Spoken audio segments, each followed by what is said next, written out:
Hi, everybody. Welcome back to a fantastic compensation session that we are so excited to bring everybody today. We are going to be talking about compensation schedules, and we are going to be focusing on bringing all of these wonderful people in for this conversation who have gone through the process of creating compensation schedules in their states and with their communities and with educators in their communities as well. What we hope you all take away from today is an understanding of what compensation schedules are and why they matter, what they can and cannot do, and how you can use them in your states. We know that this is a time in the pandemic where folks have been continuing to struggle with compensation, as we have been for many decades, but now more than ever struggling with compensation that really is influencing staffing shortages, people leaving the field and finding other places to go. This is a really important conversation for setting out our goals and our visions for what we want to compensate early childhood educators for. Who are early childhood educators? What are they compensated for, and how are we inclusive of educators across all states and settings as we think about not going back to being undervalued and underpaid in the way that we were in the past, thinking about a new vision for early childhood education as we move forward out of this pandemic, using a compensation scale as a part of the overall structure to guide ourselves forward on the workforce. I am so thrilled to have all of these wonderful folks here joining us today for this conversation.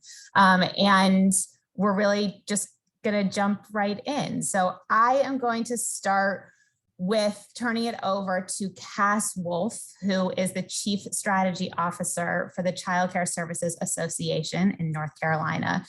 Cass put out a fabulous resource on compensation schedules recently. And so we've asked her to come on and talk a little bit about that resource and how folks can use it as part of their framing for moving forward on compensation scales in their own states and communities. Cass, I'm going to turn it over to you.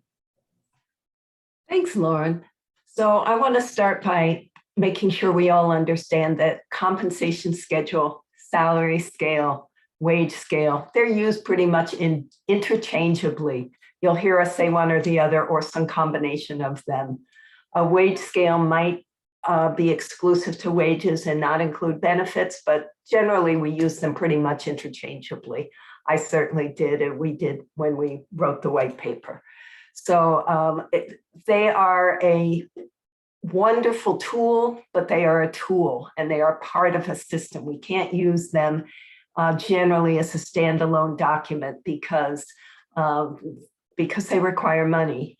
And where we are in early childhood, funding is such a critical piece that's why we're at this place. I also want to say they're getting renewed attention, but they're not new. Most of the states here have been working on them for years in various ways, and other states that we may, that aren't here with us today. So it's not a new thing, but getting renewed attention because of the understanding nationally of the gross undervaluation of early childhood educators. So that's kind of the context I want to give you. In some states, they have been created or put into law. Legislation has been passed. In other states, they are more recommendations.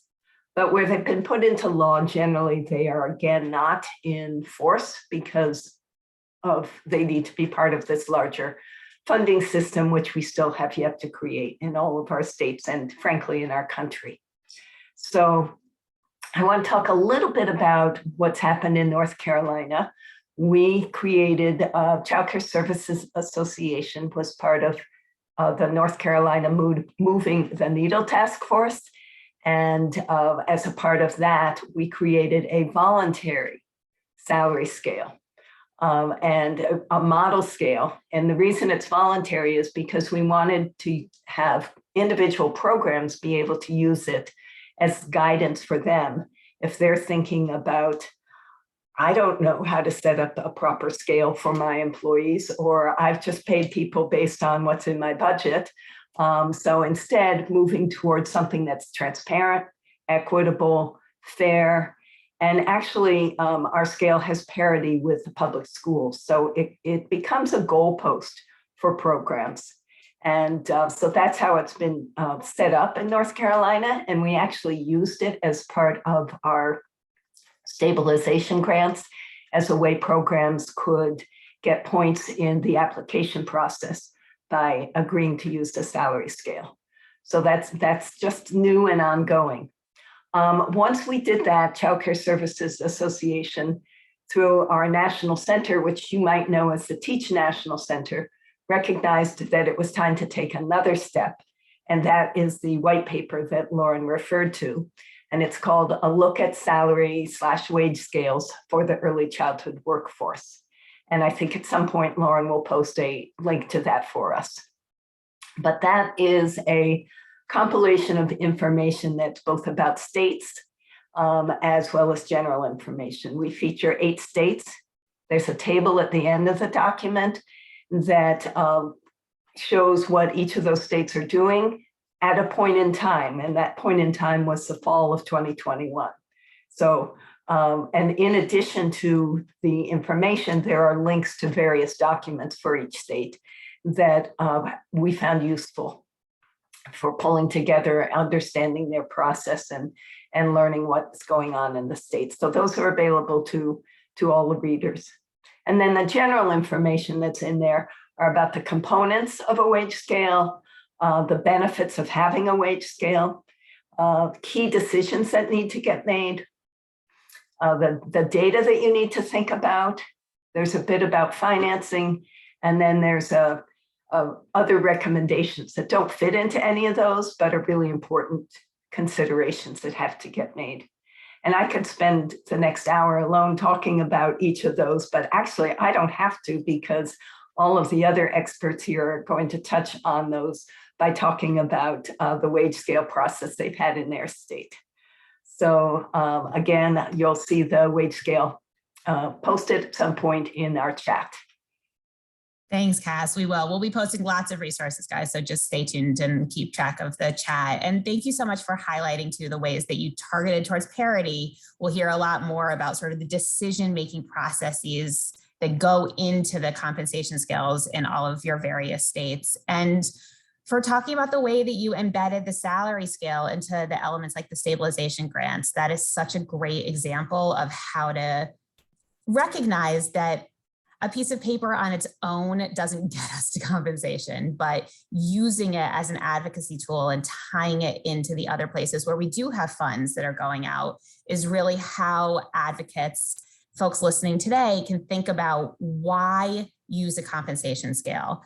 One reason is in the Build Back Better's investments that were outlined around childcare and pre-K, and we'll have been and we'll continue to talk more about how to move those investments over the finish line.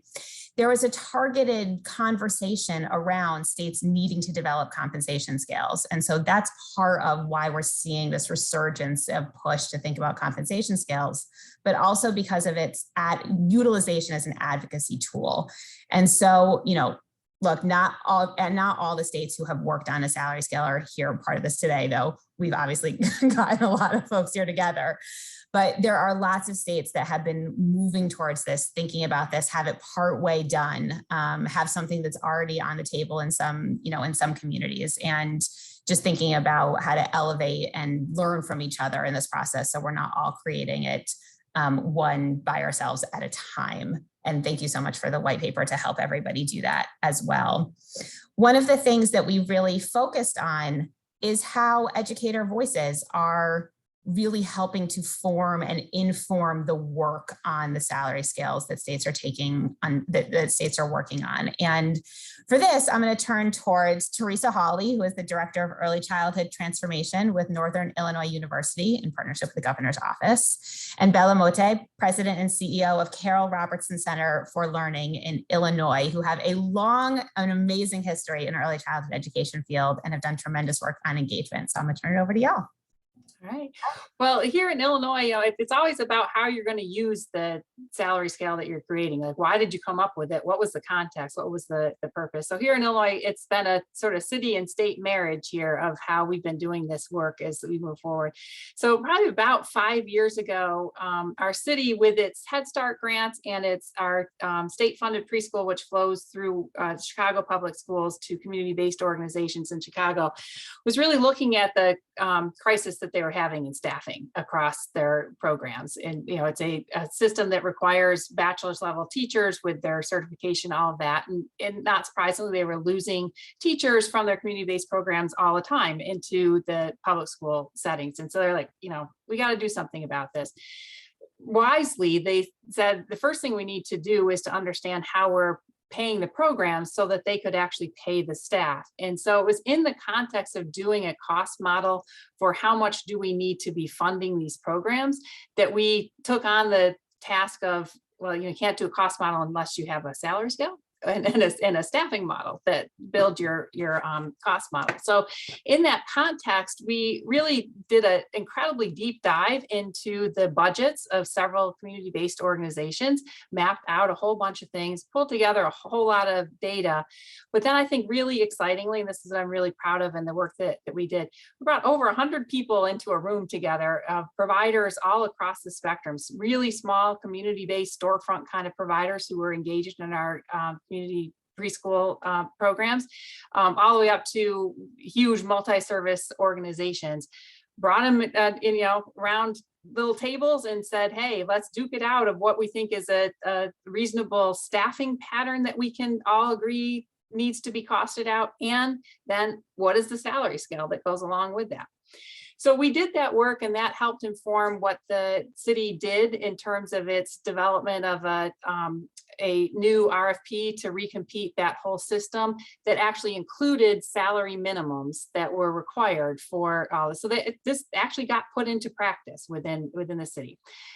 I will tell you, it was not aggressive enough. And then Bella can tell you sort of the rest of the story, how it went from there, now that we're 5 years past that point. But where we took it then is the state is at the same time, the state had an NGA grant that said, hey, we really need to take on this issue of compensation. So we were able to take what we built with super ground from the ground up work in Chicago, take it to our state tables where we had our early learning council and our committees to really look at what does this look like then across our state. So we have a lot of people engaged in the conversation about setting, what do we want this to look like? What does it mean to have downstate versus Chicago salary schedules and all of that? And so we were able to build all that work. Now, that last part did help us inform our recent funding commission and our whole cost model for what would be adequacy for an early childhood care and education system that we really want in Illinois,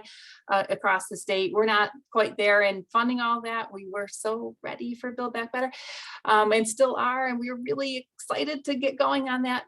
But we we have that sort of all in place. But as I said, in the city of Chicago, I think that they've taken it one level further. Lots has happened in the early childhood space in Chicago, recent recompetition of Head Start, lots of new players in the system. I think, Bella, you can talk a little bit about how employers of early childhood professionals in the city have gotten together and really thought on this issue together. Yeah, thanks, Theresa, and thanks for this meaningful conversation. I want to bring in the provider perspective in our conversation today, because I love the marriage of advocacy and provider engagement together, moving the needle forward. And so I'll start with kind of June 2018, which is my reality of becoming the president CEO of the Carol Robertson Center for Learning.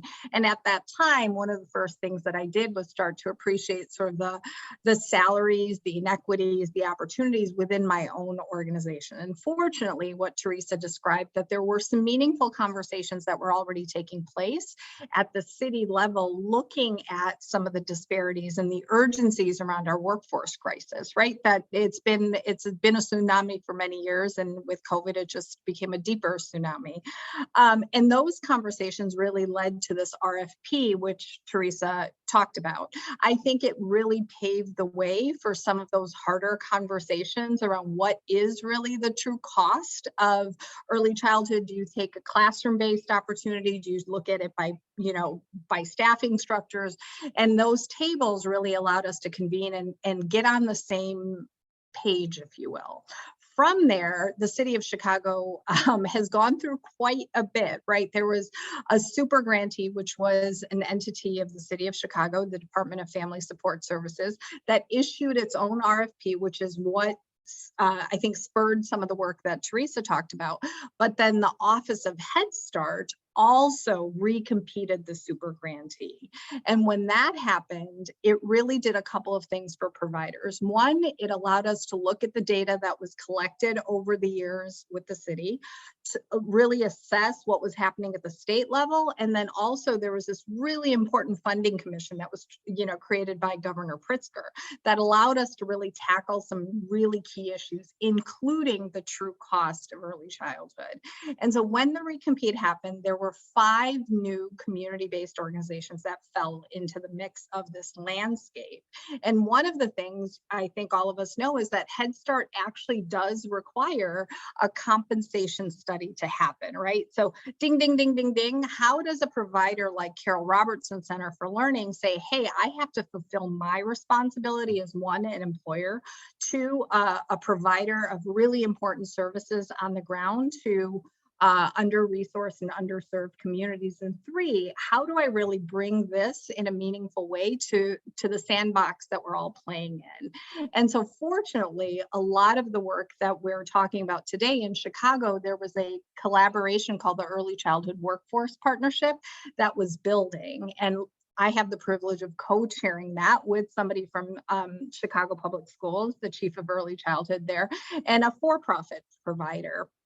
And what we realized was looking at compensation in isolation just for Carol Robertson Center or these newly minted grantees didn't make sense, because the question and the hat that we always have to wear is how do we move pieces of this work within our own organizations, but more importantly, what role do we play as providers and champions for the system itself? And so we worked with a group called the Policy Equity Group and commissioned a 2-part study. The first part was really looking at compensation data, right? What does the city of Chicago look like? And what are the adjacent sectors? So the Amazons, the Ubers, the Lyfts, and that really fueled important conversation for these 15 employers to say, we need to look at the disparities and we need to dig deeper. That part 2 of the study will allow us to look at benefits, turnover, what keeps people at a particular organization, where do they see themselves in 5 years? That work is underway. And I think what we'll have then, not only for the city, but also for the state more broadly, is a deeper appreciation of how we can move several trains along the tracks simultaneously. And so I'm really excited about the conversation, and I'm excited that what we were able to do from a compensation perspective, we raised salaries by 7.5% through this wage study at Carol Robertson Center for Learning. But that's not enough, right? That's one organization with about 300 employees. So what do you do for thousands of early childhood professionals across the state?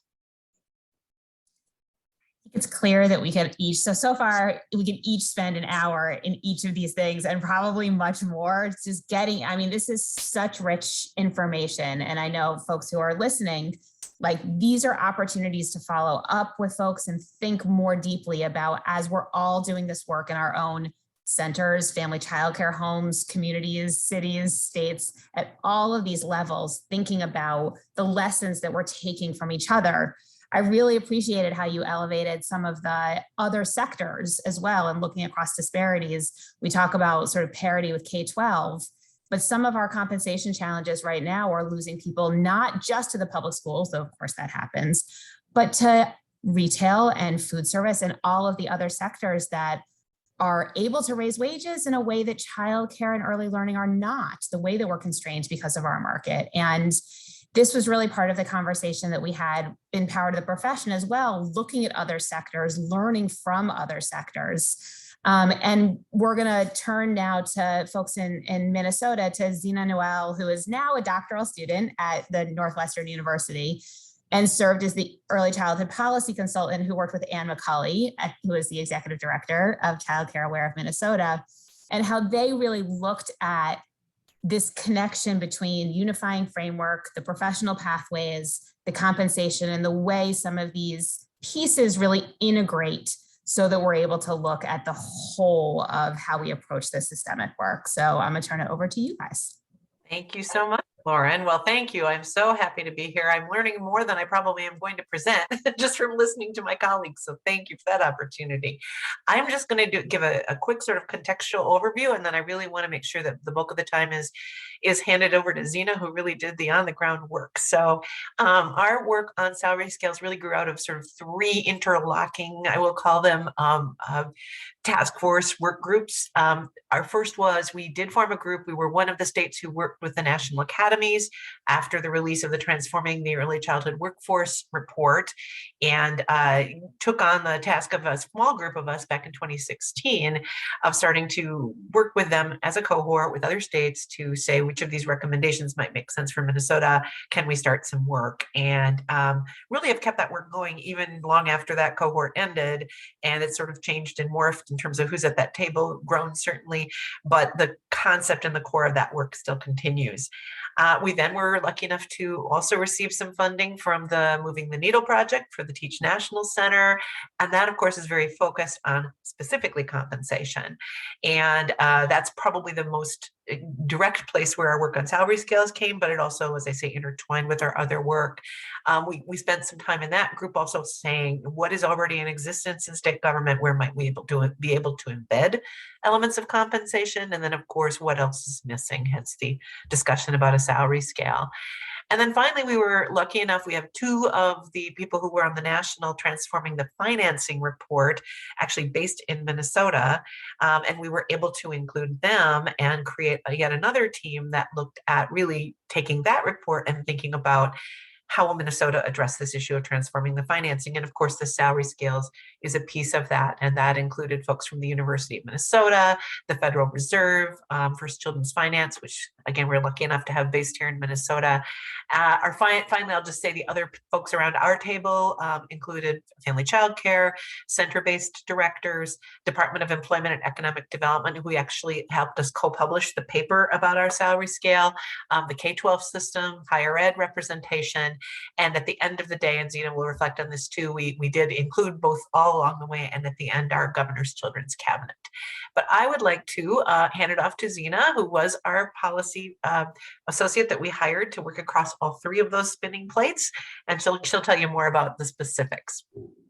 Yeah, I'll do my best in the short amount of time. I think like everyone else, I saw the list of questions from Lauren and was like, how?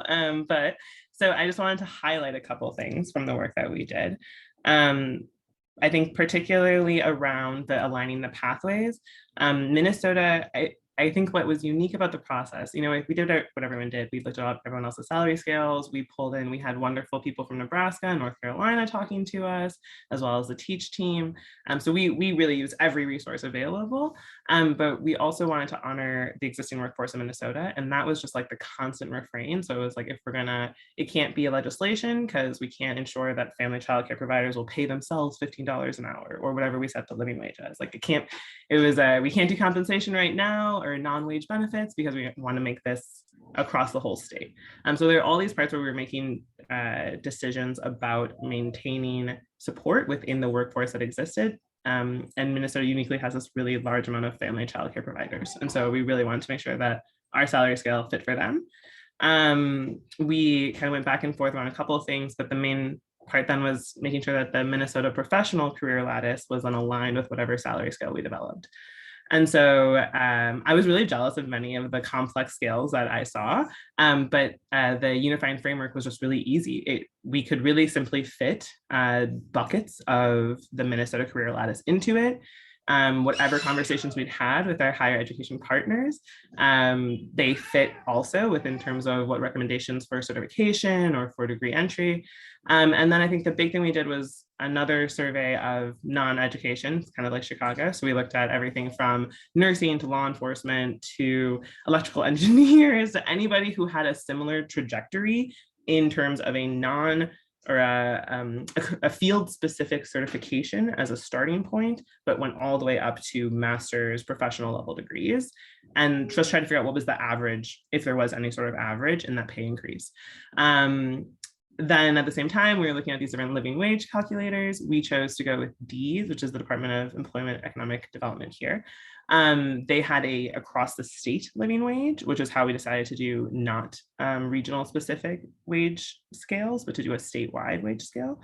And then it was really just like math magic that happened. I'm going to be like honest, because I think that is maybe something that people are thinking about, but like it was really math magic. Like the difference between the governor's new recommendation for salary that was coming from the Council for Economic Inequality and Inclusion was 125% of DEED's cost of living. And if we just added that 125% the whole way up NAEYC scale, we got to parity with our K-12 at the end.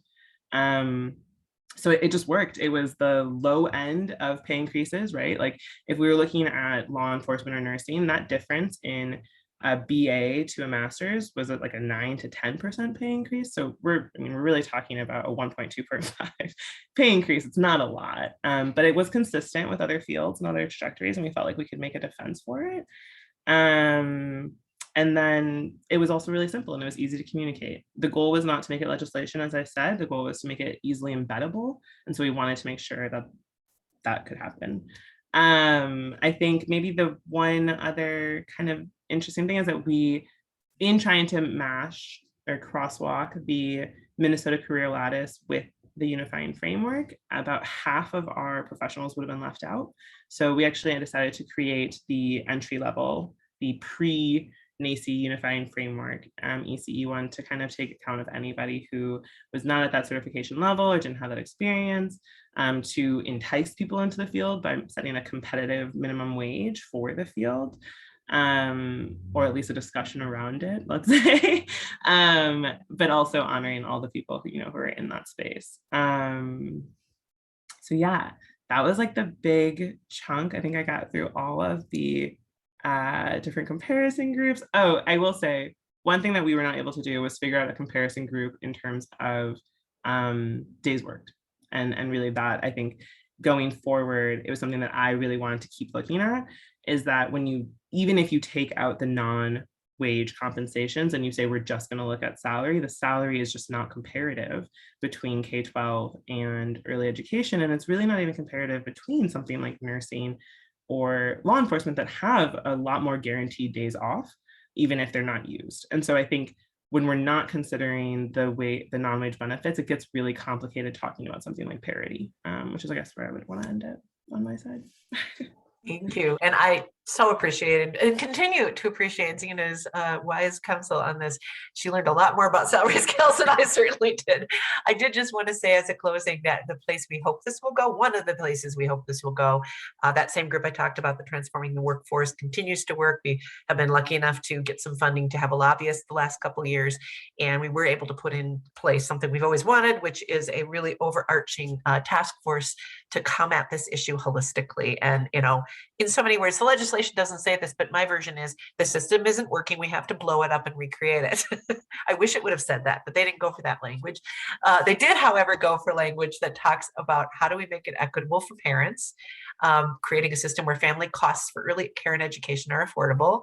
How do we ensure that a child's access to high quality early care and education isn't determined by their race, family income, or zip code, and ensuring that Minnesota's early childhood educators are qualified, diverse, supported, and equitably compensated regardless of setting. So there is a very robust task force that's underway. It's going to be a long-term task force. So looking at putting together those elements in a timeline that starts with July 2025 and goes all the way through 2031. But as we know, that's probably what it would take to get to that point, especially if we don't, of course, have, and we certainly hope we will have, the kind of cash infusion into the field that we need. So we were excited to get that across the finish line, and hoping, of course, completely to use the salary scale as one of the many elements that gets discussed and embedded, hopefully, into this new way of doing things. So I think I'll stop there. There's so much there and so much good stuff there. I just really appreciate some of the ways that you well, first of all, we're all going to have to figure out our own math magic. So we're definitely going to have to carry that forward to figure out how to embed math magic in everybody's work. But also, I think some of the key decision points that you guys talked about and where you made adaptations that really worked for your communities and how you thought about including the really challenging ones around hours worked and how the years and months translate, how to do non-wage benefits. These are really complicated pieces that I know each group has struggled with as we think through this.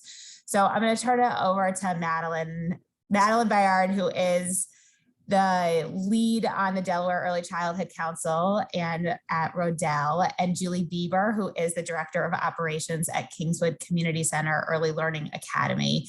I had the opportunity to work with their coalition a little bit as they work through some of these decisions. And Madeleine and Julie are going to take us through just a couple of key decision points that also show up in CCSA's paper and in some of the conversations you've heard today as we really navigate through, okay, in the nitty gritty, how do we make these decisions about how the compensation scale works? So Madeleine, I'll turn it over to you.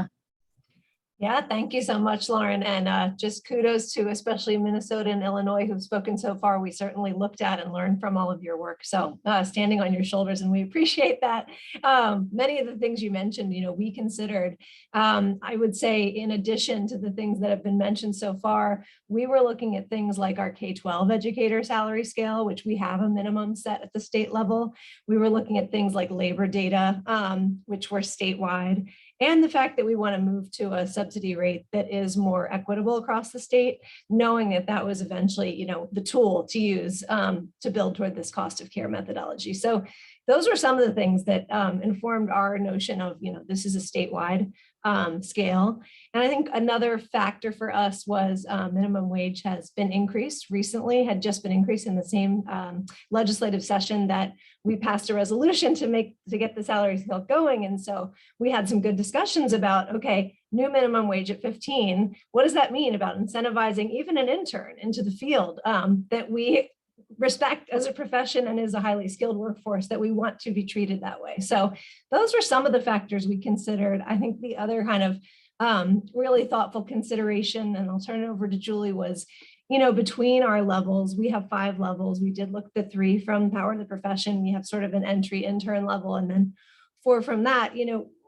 What are the most important jumps from entry to CDA to AA to BA? What are the hardest ones to achieve? And how do we appropriately recognize those and incentivize those while looking at sort of a comp with other industries, especially with our K-12 industry? So I'll stop there and turn it over to Julie and see what she would add. Hi, everybody. First of all, we really appreciated working with both Lauren and Madeleine and being included as a provider. I think it was really worthwhile to have us there, and I would encourage any other states that are considering that to really find out who the providers are and to do their best to take a cross section of us as much as you can, the way that Delaware did. So we are one of many providers in the state, but also working in one of the most impoverished areas of the city of Wilmington, which is the most impoverished area in the state. So for us, this is really important.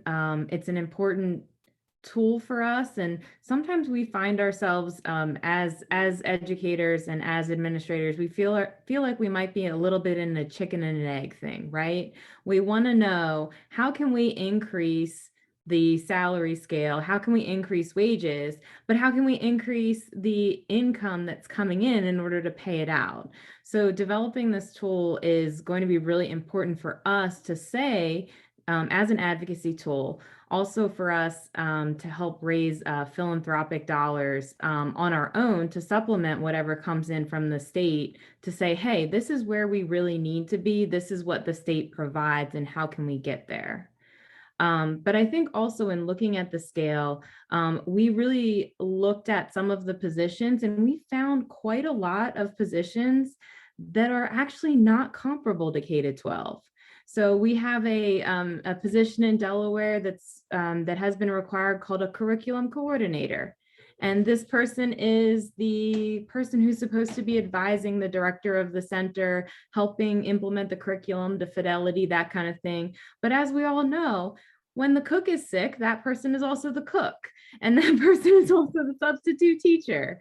And how do we take the director of the center, who is in charge of all of the administration and all of the curriculum and all of the supervision of the staff? That person does 5 different roles that in the K-12 system, or maybe more. So those were some of the things that we kind of worked through as a group, and thinking about how can we find not just the numbers, but how can we help the positions be thought about in a slightly different way, or come to an understanding about what we do, and acknowledge that what we do isn't exactly like K-12, but that we need to sort of put ourselves in the same kind of language and conversation, and a way for people to kind of understand the diversity of what one position means, and that other functions as necessary means a really different thing in early childhood as opposed to K-12.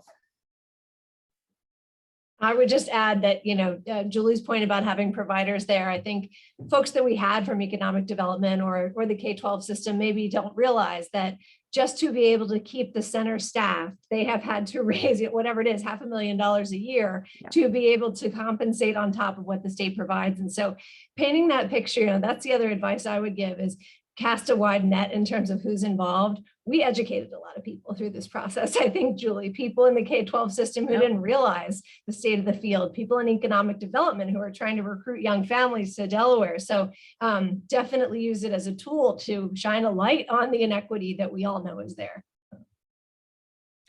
Yeah, I would add one more thing. We started with maybe the most powerful graph that I've seen in a long time, which is from our Delaware Bureau of Labor Statistics.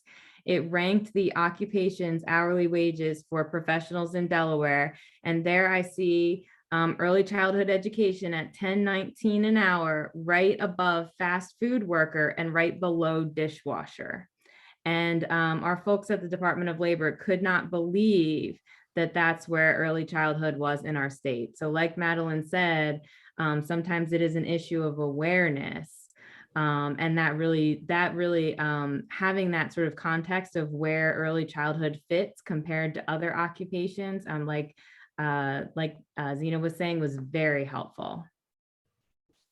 It's such a great point too, that like the literal bringing people together to construct the scale is itself an education and advocacy opportunity. And obviously there are ways that once it's completed, it can be used for advocacy as well, but the actual process of doing it itself has its own benefits that I think are really important. And to Julie's point, having educators be a central part of that is really how we bridge the gap between like a theoretical thing and an actual thing that makes sense on the ground, because it's addressing some of the challenges that only the educators are going to know to raise. Let me bring, with that, I'm going to turn to Khadija Lewis-Khan, who is the director of Beautiful Beginnings Child Care Center in Rhode Island, and Lisa Hildebrand, who's the executive director of Rhode Island AEYC, who are going to talk actually explicitly about the work in especially infant and toddler folks. So educators who are working with infants and toddlers, because they are so often, where we set it at parity, they're so often the furthest from parity when it comes to their educational attainment, and are such a critical part of the field, bringing that expertise and how we think about a salary scale that is not just about those who are closest to achieving parity, but how we make sure that we're really thinking about the entire early childhood education, birth through 8. And you talked about transforming the workforce. This is all rooted in the science of early learning and the work of early childhood education. And so I'm going to turn it over to Khadija and Lisa to talk about their salary scale and their work around infants and toddlers in particular. Thanks, Lauren. I'm going to say the same thing Ann did. I think I'm learning way more from you all than you could probably learn from our process, but we'll see what happens. So thank you for including us in this work. I kind of went back through all of our processes and everything that we've done over the last several years. And and it's, back in 2018, we started this work, which now seems like really, really long time ago. Even though it really isn't, but there was, some big stuff that happened in between there. So Rhode Island NAEYC was part of the same cohort that Minnesota worked in with Moving the Needle on Compensation through the Teach National Center.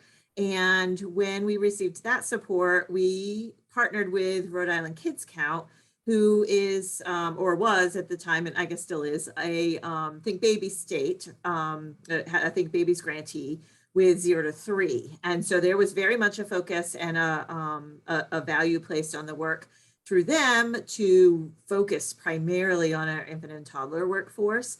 And they were also really interested in us breaking down some silos and also including our early intervention and family home visiting workforce in the task force that we created. And so while they are obviously a different workforce, there were some similarities there.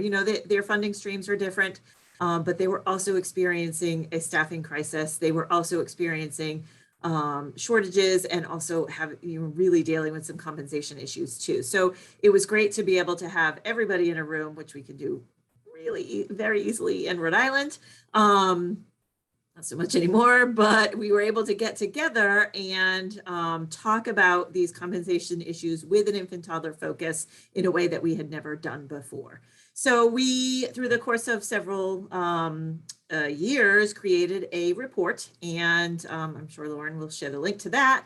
Was endorsed by our Early Learning Council and included a number of cross-sector recommendations, and also included our wage scale. So we did, kind of the same process that our other states have described. In Rhode Island, we do have workforce knowledge and competencies, but there's not a true career ladder or lattice. So we took our strong quality rating and improvement system, the qualifications embedded in the QRIS, and used that as the basis, the qualifications as the basis or the start of the wage scale. And then, did the same kind of thing around salaries. We had a number of early childhood providers included in that task force. We definitely could have included more. And, Khadija was one of those individuals, and it was a lot of work. But we published the report, and then we were able to take the information, that the recommendations and definitely that wage scale, and embed it in some other ongoing work. And so one of the things that we did is it was embedded in our PDG grant, and we were funded both the startup grant and the implementation grant. And so there was a brand new registered apprenticeship pilot that was funded through PDG that is specific for infant toddler educators.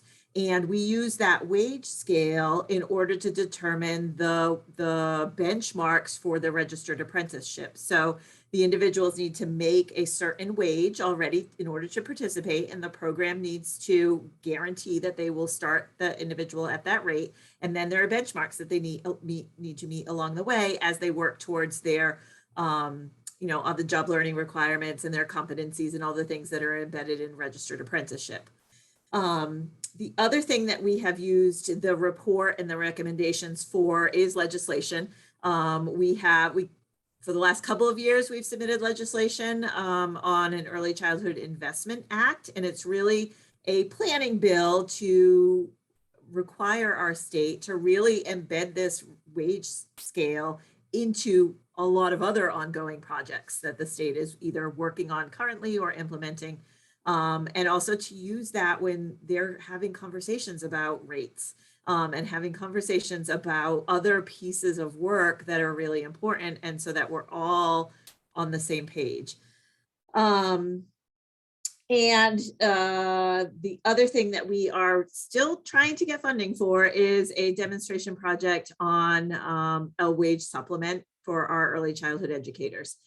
We've tried various iterations of this. We developed it during the Moving the Needle work. We haven't quite gotten there yet, but we're taking some baby steps towards that supplement that we can, similar to a wages project that Teach National Center implements, so that we can continue to support our early childhood, our early learning programs in order to increase their salaries.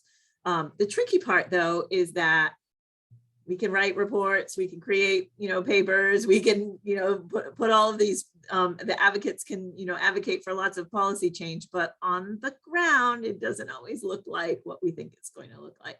And so that's why Khadija is here, because Khadija participates in a lot of the different things that we've got going on. So she's part of our pre-K project. She's part of Head Start. She's part of the registered apprenticeship work. She's definitely works within our QRIS.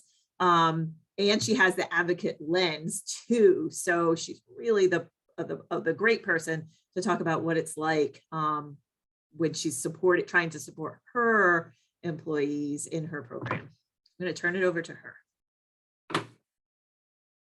Thank you, Lisa. And it has been great hearing from everybody and seeing the different state processes as ours mirror a lot of the other states.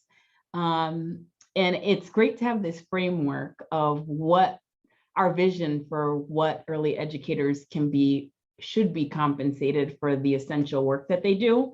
And I do like that in Rhode Island, we did, like Lisa said, work across the early educator sectors, because early intervention is severely underfunded. And we know with that underfunding, that affects children also. Like we need to make sure we're supporting all parts of the system.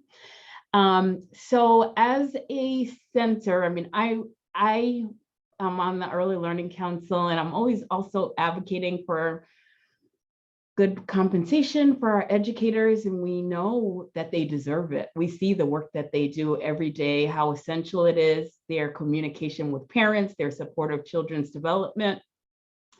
So I'm the first one to say, yes, I want my educators to be highly compensated, and they should be compensated on par with teachers in the school department, as they're doing a lot of the same work and have similar qualifications. Now, implementing that on the ground is another, it's another thing, because our system is so underfunded. So we have that framework now, and that's like a beacon, and we're trying to get there. But there's so many inequities in the system. There's not enough funding to actually bring teachers to the level of compensation that we know that they deserve. And our wage scale that we came out with in Rhode Island, we wanted to make sure that that base level, so that initial level that teachers come in at with basic training, was a livable wage. So that put us above $15 just as a starting wage. And then we went up from there to go towards parity with the public schools. And that's what it should be. Now, looking at, we have an apprentice in our program, an infant toddler apprentice. And if we follow this wage scale, it will be so out of line with what we're able to pay the rest of the educators in our program that it's not really doable, and it does not make sense. So if we're not funding the system properly, it's really hard to just implement small pieces of these wage scales, and it causes a lot of inequity within programs. So I think we all are hoping that the federal investments do come through, because early childhood education is so underfunded. We can't really piecemeal this into a livable compensation for our educators. There is no better way to transition into taking questions and having you guys ask questions of each other and folks ask questions of us than thinking about how important it is that we do not do this piecemeal, one piece at a time, because from what we know for folks on the ground, as we're trying to solve inequities, there's so many ways to accidentally or unintentionally create additional inequities by trying to solve for some of them. And so really the only way to do it is to think about the kind of scope and scale that we need from a federal investment that really gets at that question of equity at scale, that will solve to so many of the problems you guys have elevated today. So we're thinking about questions and we're going to move into those. Thank you all so much for the incredibly rich conversation that we all had here today. I know folks are taking notes all the way through.